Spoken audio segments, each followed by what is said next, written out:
Subscribe to Farm Logic before we begin, because today we're digging into a deceptively simple question that has shaped gardens, farms and survival plots for over a century. Newsprint versus cardboard may sound like a modern recycling debate, but the truth is that paper-based mulching has deep historical roots, and one of these materials consistently outperforms the other in ways most growers never notice until it's too late. Why paper mulches quietly entered farming long before plastics. Paper found its way into gardens as soon as mass printing became common. By the late 19th century, market gardeners were already using old newspapers to suppress weeds and retain moisture. Cardboard, on the other hand, arrived later as shipping and packaging expanded.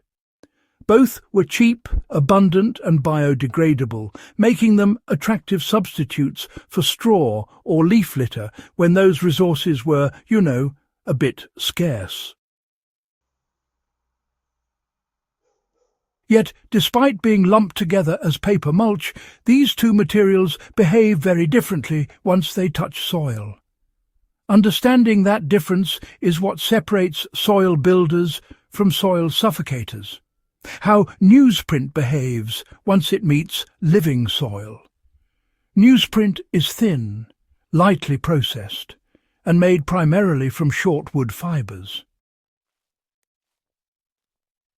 When laid in overlapping sheets and moistened, it settles into the soil surface rather than forming a rigid barrier.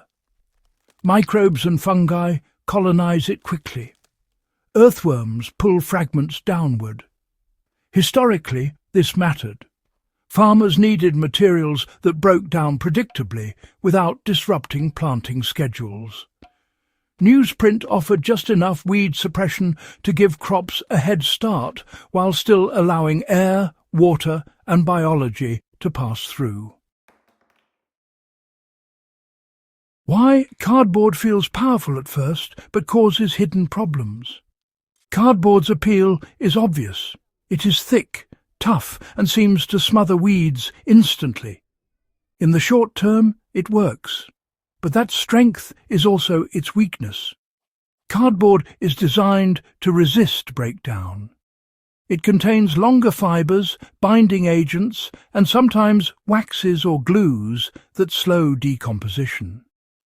When laid on soil, cardboard often creates an anaerobic layer.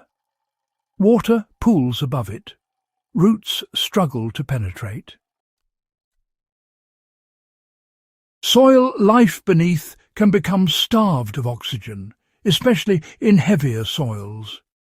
What looks like effective weed control can quietly stall soil building for an entire season. Why forests never use cardboard and why that matters. Forests are the ultimate benchmark for sustainable soil creation. They rely on thin, flexible layers of organic material that breathe. Leaves, needles and paper-thin bark fragments allow gas exchange while protecting the soil's surface. Newsprint behaves much closer to this natural model than cardboard ever does. When gardeners copy forest systems, success hinges on maintaining airflow. Cardboard interrupts that flow, but newsprint supports it. This is the critical difference most discussions miss. How historical growers tested this without modern terminology. Early 20th century agricultural bulletins warned against impervious mulches. Survivalists later rediscovered this during wartime gardening. With limited materials, newspapers proved more reliable than shipping cartons, especially in small plots where soil health mattered immediately. So, let's talk about how to apply newsprint correctly so it outperforms cardboard every single time. The key, really, is layering, not stacking. You want to lay 3 to 6 sheets at a time, overlapping the edges so, weeds simply cannot find any light at all. For vegetable beds, apply newsprint just before planting or around established plants. Seedlings can be planted through small openings that quite naturally close up as the paper softens. Within about a month, roots will grow through what remains without any obstruction. In orchards or perennial beds, it's best to refresh the paper once or twice a season. Each layer feeds soil life without choking it, which is rather important. Now, cardboard is not useless, but it is, situational. It works best for initial site clearing, where long-term soil life isn't yet established, such as when you're converting lawn to garden over the course of a full year. Even then, it should be perforated generously and removed or broken up once weeds are suppressed. Using cardboard as a permanent mulch layer is really where the problems begin.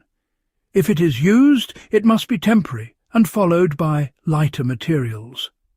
The shocking winner, and why it surprises modern gardeners, is newsprint.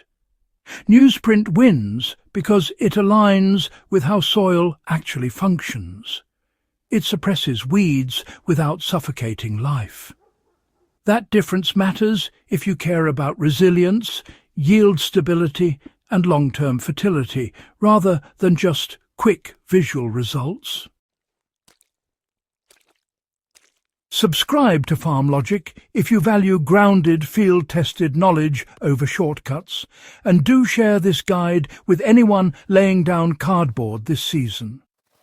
Small choices like this truly determine whether soil improves quietly or struggles unseen beneath the surface.